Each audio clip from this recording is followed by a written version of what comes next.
ನಾನು ಒಂದೇ ಪ್ರಶ್ನೆ ತಮ್ಮನ್ ಕೇಳೋದು, ಇವ್ರನ್ನ ಜೈಲಲ್ಲಿ ಇಟ್ಕೊಂಡು ಏನ್ ಮಾಡ್ತೀರಾ?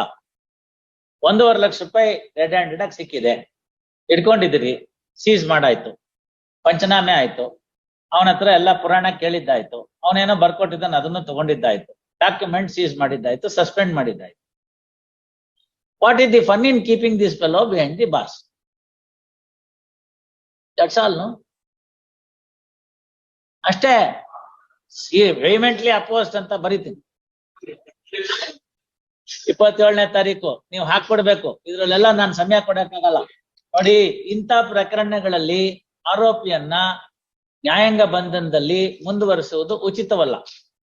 ಅವ್ರಿಗೆ ಕೊಡ್ತಕ್ಕಂತ ಊಟ ಇದೆಯಲ್ಲ, ಅದು ನಾನು, ತಾವು, ಅವರು ಎಲ್ಲ ಕೊಡ್ತಕ್ಕಂತ ಟ್ಯಾಕ್ಸ್ ಪೇಯರ್ಸ್ ಮನಿಯಿಂದ ಅವ್ರಿಗೆ ಊಟ ಕೊಡೋದು UTPಗೆ. ಯಾಕೆ ಕೊಡ್ಬೇಕು?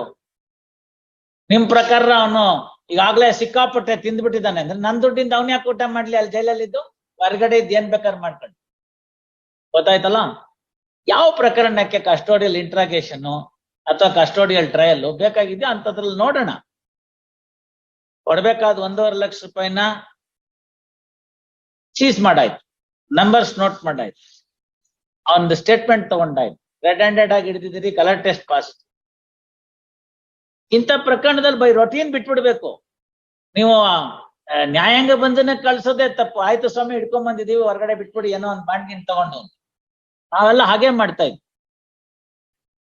ಅದನ್ನೇ ಸತೀಂದರ್ ಕುಮಾರ್ ಕೇಸ್ ನಲ್ಲಿ ಆನರಬಲ್ ಸುಪ್ರೀಂ ಕೋರ್ಟ್ನವ್ರಿಗೆ ಹೇಳ್ರು, ಕ್ಲಾಸಿಫೈ ಮಾಡಿ. ಇಂಥ ಪ್ರಕರಣಗಳಲ್ಲಿ ನೀವು ಅಪೋಸ್ ಮಾಡುವಂಥದ್ದು ಏನಿಲ್ಲ. ಇನ್ನೇನ್ ಹೇಳ್ಬೋದು ನೀವು? ಈ ಕಡೆಯಿಂದ ಹಿಡಿದ್ರು, ಆ ಕಡೆಯಿಂದ ಬಿಟ್ರು ಅಂತ. ಆಡೋರ್ಗೆ ಏನಿದೆ ಕಾನೂನು ಅನ್ನೋದು ಗೊತ್ತಿರಲ್ವಲ್ಲ, ಆ ತರ ಮಾತಾಡೋರ್ಗೆ. ಬೆಳಗ್ಗೆ ರಾತ್ರಿ 8 ಗಂಟೆಗೋ 9 ಗಂಟೆಗೋ ಟಿವಿಲಿ ಕೂತ್ಕೊಂಡು ಮಾತಾಡೋರು ಒಂದಿನ ಕೇಸ್ ನಡೆಸಿದ್ರೆ ಗೊತ್ತಾಗಿಲ್ಲ. ಬರೇ 438 to 439 ಓದ್ಕೊಂಡು ಯಾವ್ದೋ ಡಿಸಿಷನ್ ಇಟ್ಕೊಂಡು ಓದೋದಲ್ಲ, ಪ್ರಾಕ್ಟಿಕಾಲಿಟಿ ತಿಳ್ಕೊಬೇಕು. ಆಗಿರೋದು ಒಂದು ತರ್ಚಿದ್ ಗಾಯ, ಒಂಚೂರು ಡೆಟಾಲ್ ಹಚ್ಬೇಕು, ಬಿಟ್ಟು ಕಳಿಸ್ಬೇಕು. ಅವ್ನಿಗೆ ಇನ್ಪೇಷಂಟ್ ಮಾಡ್ಕೊಂಡು ಏನ್ ಸುಲಿತೀರಿ? ಅಟ್ಟತಾನೆ. It's a minor aberration. See, all that is over. ಇನ್ನಿರೋದೇನೋ ಅವನ ಡಾಕ್ಯುಮೆಂಟ್ ಇರ್ತಾನೆ, ಸಸ್ಪೆಂಡ್ ಆಗಿದ್ದಾನೆ, ಆಕ್ಸೆಸ್ ಟು ದಿ ಡಾಕ್ಯುಮೆಂಟ್ಸ್ ಇಲ್ಲ, ಮಾಡಿರೋದೇ ಹಲ್ಕ ಕೆಲಸ. ಈಗ ಅದನ್ನೇ ಬರ್ದಿದ್ದಾರೆ ಸತೀಂದರ್ ಕುಮಾರ್ ಕೇಸ್ನೊಳಗಡೆಗೆ ಆನರಬಲ್ ಜಸ್ಟಿಸ್ MM ಸುಂದರೇಶ್ ಅವರು ಅದನ್ನೇ ಬರೀತಾರೆ. ಕೆಳಗಿನ ಹಂತದ ನ್ಯಾಯಾಲಯಗಳಲ್ಲಿ, ಗೊತ್ತಾಯ್ತಲ್ಲ, ಡಿಸ್ಟ್ರಿಕ್ಟ್ ಜುಡಿಷರಿ ಅಂತ ನಾವು ಕರೆಯೋಣ, members in district judiciary are having the sadistic satisfaction of remanding the accused to the judicial custody, for they may be sure that after the trial the accused would be acquitted and the period undergone by them in the judicial custody before the trial is the punishment for them. ಅಂದ್ರೆ ಹೇಗೂ ಈ ಪ್ರಕರಣ ಎಕ್ಕುಟ್ ಹೋಗುತ್ತೆ, ಆಮೇಲೆ ಅವನ್ಗೆ ಅದೇನೋ apple ಹಾರನೋ ಏನ್ ಬೇಕಾದ್ರೆ ಹಾರನೋ ಹಾಕಿಸ್ಕೊತಾನೆ. ಒಡೆ ಹಾರ ಒಂದ್ ಹಾಕಿಲ್ಲ ನೋಡಿ, ಆಂಜನೇಯಂಗ್ ಮಾತ್ರ ಹಾಕಿದ್ದಾರೆ ಒಡೆ ಹಾರ, ತಿಥಿಗ್ ಮಾತ್ರ ತಾನೆ ಹಾಕೋದು, ಅದೊಂದು ಹಾಕಿಲ್ಲ, ಇನ್ನೆಲ್ಲ ಹಾಕಿದ್ದಾರೆ ಹಾರಗಳು. ಆಪಲ್ ಹಾರ, ಆ ಹಾರ, ಈ ಹಾರ, ಹಂಗ ಹಾಕಿಸ್ಕೋತಾರೆ. ಆದ್ರಿಂದ ಈಗ ಎಷ್ಟು ದಿನ ಅವನು ಜೈಲಲ್ಲಿ ಇರ್ತಾನೋ ಅದೇ ಅವನಿಗೆ ಶಿಕ್ಷೆ ಅಂತ ಒಂದು ಭಾವನೆ ಬಂದ್ಬಿಟ್ಟಿದೆ. ಆ ಭಾವನೆನ ಕಿತ್ತೊಗಿಬೇಕು. ಗೊತ್ತಾಯ್ತಲ್ಲ? ಆ ಭಾವನೆನ ಕಿತ್ತೊಗಿಬೇಕು. ಪ್ರಕರಣದ ಅರ್ಹತೆ ಮೇಲೆ ಜಾಮೀನ್ ಕೊಡೋದು ಬಿಡೋದು ಮಾಡ್ಬೇಕು ಅಂತ ಅಭಿಪ್ರಾಯ ಪಟ್ಟಿದ್ದಾರೆ. ನಿಮ್ಮ ಪಾಯಿಂಟ್ ಕರೆಕ್ಟ್ ಆಗಿದೆ. ಅಲ್ಲ, ನಿಮ್ ಪಾಯಿಂಟ್ ಕರೆಕ್ಟ್ ಆಗಿದೆ. ಒಂದು ವೇಳೆ ಇಂತಹ ವ್ಯಕ್ತಿಗಳನ್ನ ತಿರ್ಗಾ ವಾಪಸ್ ಬಿಟ್ಬಿಟ್ರೆ ಇಟ್ ಎನ್ಕರೇಜಸ್ ಅಂತ ಮೊನ್ನೆ ಬರ್ದಿದ್ದೀನಿ, ಎನ್ಕರೇಜಸ್ ದಿ ಅದರ್ಸ್ ಅಂತ. ಅದರಿಂದೆಲ್ಲ ಇಲ್ವೇ ಇಲ್ಲ. ನೀವು ಆರ್ಗ್ಯುಮೆಂಟ್ ಇಲ್ಲ, ನೀವು ಆರ್ಗ್ಯುಮೆಂಟ್ ಮಾಡಲ್ಲ. ಕಲ್ಬುರ್ಗಿಲಿ ಒಂದು ಕೇಸಲ್ಲಿ ಆಗಿ ಹಂಗೋ ಹಿಂಗೋ ಮಾಡಿ ಏನೋ ಮಾಡಿಸ್ಬಿಟ್ಟು ರೀಇನ್ಸ್ಟೇಟೆಡ್ ಮಾಡ್ಕೊಂಡಿದ್ದಾನೆ, ತಿರ್ಗಾ ಇನ್ನೊಂದ್ರಲ್ಲಿ ಸಿಕ್ಕಾಕೊಂಡ. ನೆಕ್ಕೋ ನಾಯಿಗೆ ಲಿಂಗ್ವೇನು ಪಾಣಿಪೀಠವೇನು ಅಂತ. ಗೊತ್ತಾಯ್ತಲ್ಲ? ಅವ್ನು ಇನ್ನೊಂದ್ರಲ್ಲಿ ಸಿಕ್ಕಾಕೊಂಡ. ಹಂಗೋ ಹಿಂಗೋ ಒಂದ್ರಲ್ಲಿ ಏನೋ ಮಾಡಿ ಅವನ ಸಸ್ಪೆನ್ಷನ್ ರಿವೋಕ್ ಆಯ್ತು ಅಂತ ಇನ್ನೊಂದ್ರಲ್ಲಿ ಸಿಕ್ಕಾಕೊಂಡ. ಏನು ಮಾಡಕ್ಕಾಗಲ್ಲ. ಹೀನ್ ಸುಳಿ ಬೋಳ್ಸಿದ್ರು ಹೋಗಲ್ಲ ಅಂತ ಗಾದೆ. ಇವರು ಆ ತರದವ್ರು ಇದ್ದಾರೆ, ಇಲ್ಲ ಅಂತ ನಾನು ಹೇಳಲ್ಲ. ಬಟ್ ನೀವು ಜೈಲ್ನ ರಿಜೆಕ್ಟ್ ಮಾಡೋದಕ್ಕೆ ಜಸ್ಟಿಫಿಕೇಶನ್ ಬೇಕು. By allowing a person to languish in the jail is not a ground to reject, especially in a matter of this nature. ಸಾಕ್ಷ್ಯ ನಾಶ ಪಡಿಸುತ್ತಾನೆ ಅನ್ನೋದು ಮೊದಲನೇ ಭಾಗ ಇರಬೇಕು. ವಿಚಾರಣೆಗೆ ಹಾಜರಾಗುವುದಿಲ್ಲ ಅನ್ನೋದು ಎರಡನೇ ಭಾಗ ಇರಬೇಕು. ಇವೆರಡೇ ಪ್ರಮುಖವಾಗಿರ್ತಕ್ಕಂತಹ ಅಪರಾಧ ಇದು ಏನೋ grounds for the prosecution to oppose the bail. ಮೂರನೇ ಗ್ರೌಂಡ್ ಏನು, ಪುನಃ ಅಂತಹ ಕೃತ್ಯಗಳನ್ನ ಅವನು ಎಸಗಬಹುದು ಅಂತ. ನಾಲ್ಕನೇದೇನು, ಸಮಾಜಕ್ಕೆ ಕಂಟಕನಾಗಬಹುದು ಅಂತ. 12 ಪ್ಯಾರಾಮೀಟರ್ ಹಾಕಿದ್ದೀನಿ ನಾನು, ಒಂದಲ್ಲ. ಆ 12 ಬರಲ್ಲ ಇದ್ರಲ್ಲಿ. ಹೆಂಗಾಗ್ತಾನ್ರಿ, ಕೆಲ್ಸ ಹೋಗ್ಬಿಡ್ತಲ್ಲ. ಆಯ್ಕೊಂಡ್ ತಿನ್ನೋ ಕೋಳಿ ಕಾಲ್ ಕತ್ತರಿಸಿದ್ರು ಅಂತ ಗಾದೆ. ಈ ಕೋಳಿ ಇರುತ್ತೆ ನೋಡಿ, ನೀವು ಸಾಕಿದಿರೇನು? ಅವ್ರವ್ರು ಹಾಕಿ, ಅದಕ್ಕೆ ನಾನು ನಿಮ್ನು ಕೇಳಂಗಿಲ್ಲ, ನನ್ನೂ ಕೇಳಂಗಿಲ್ಲ, ಯಾರನ್ನೂ ಕೇಳಂಗಿಲ್ಲ. ಇರ್ಲಿ ಬಿಡಿ. ಕುಕ್ಕುಟ ಉದ್ಯಮ ಅಂತ, ಈಗೆಲ್ಲ ಅದು ಉದ್ಯಮ ಅಂತ. ಈ ಕೋಳಿ ಏನಾಗಿತ್ತೆ ಅಂತಂದ್ರೆ ಹಂಗೆ ಬಿಟ್ಬಿಟ್ಟಿರ್ತಾರೆ ಹಿತ್ಲಿಗೆ.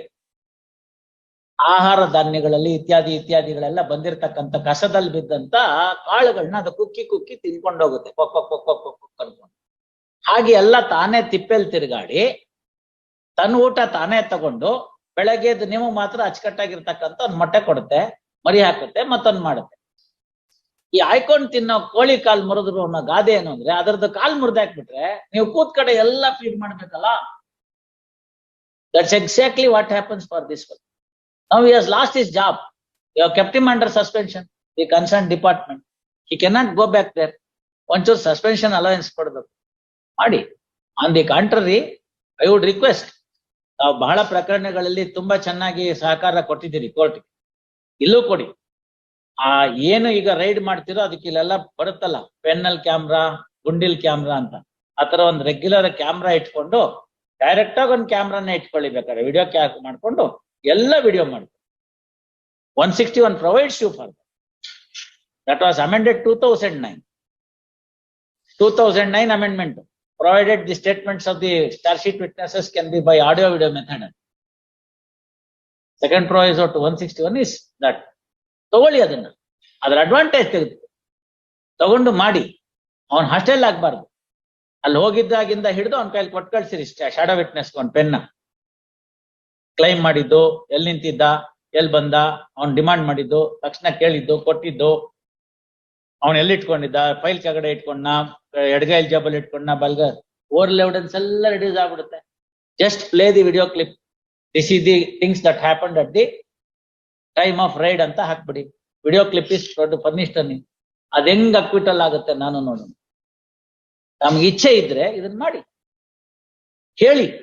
ಯಾವ ಫಂಡು ಇಲ್ಲ ರೀ, ಅದ್ಯಾವ್ದಕ್ಕೆ ಹಳೆ ತಾತನ ಕಾಲದ ಟೇಪ್ ರೆಕಾರ್ಡರ್ ಕೊಟ್ಟು ಕಳಿಸ್ತೀರಿ. ಅವ್ನು ಯಾವಾಗ ಹೇಳಿದ್ರೆ ಬೈ ಮರ್ತ್ ಮಿಸ್ಟೇಕ್ ನಾನು ಕೆಂಪ್ ಬಟನ್ ಹತ್ಬಿಟ್ಟು ಕಪ್ ಬಟನ್ ಹತ್ಕೊಂಡು ಹೋಗ್ಬಿಟ್ಟಿದ್ದೆ ಅಂತ ಬಂದ್ ಹೇಳ್ತಾನೆ. ಹಾಸ್ಟೆಲ್ ಆಗೋ ಯಾವ ಬಟನ್ ಬೇಕಾಗಿಲ್ಲ, ಎಲ್ಲಾ ಬಟನ್ ಇಲ್ಲೇ ಇರುತ್ತಲ್ಲ. ಸೊ ದೇರ್ ಫೋರ್ ಇದೆಲ್ಲ ಅದೆಲ್ಲ ಫಂಡಿಂದೆಲ್ಲ ಅಲ್ಲ, ಫಂಡ್ ಎಲ್ಲ ಏನಿಲ್ಲ, ಅದೆಲ್ಲ ಎಕ್ವಿಪ್ಮೆಂಟ್ಸ್ ಎಲ್ಲ ಇವತ್ತೆಲ್ಲ 3,000 ರೂಪಾಯಿಗೆ ಸಿಗ್ತಾ ಇದೆ. 3,000 ರೂಪಾಯಿಗೆ ಪೆನ್ ಕ್ಯಾಮ್ರಾ ಸಿಗ್ತಾ ಇದೆ, ಆಡಿಯೋ ವಿಡಿಯೋ ರೆಕಾರ್ಡ್ ಮಾಡ್ಕೊಳ್ಳೋದು. It can store up to 2 GB.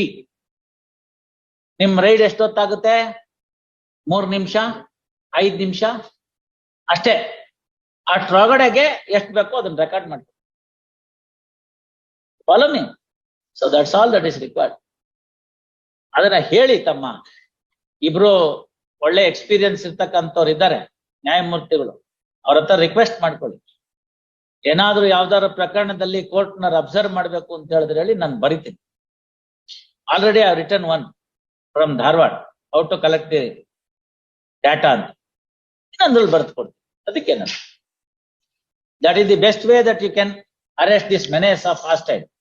Once you arrest that menace of hostile, things will move. Monday ಹಾಕ್ಬಿಡಿ, ಮಾಡೋಣ. Yes sir, Monday.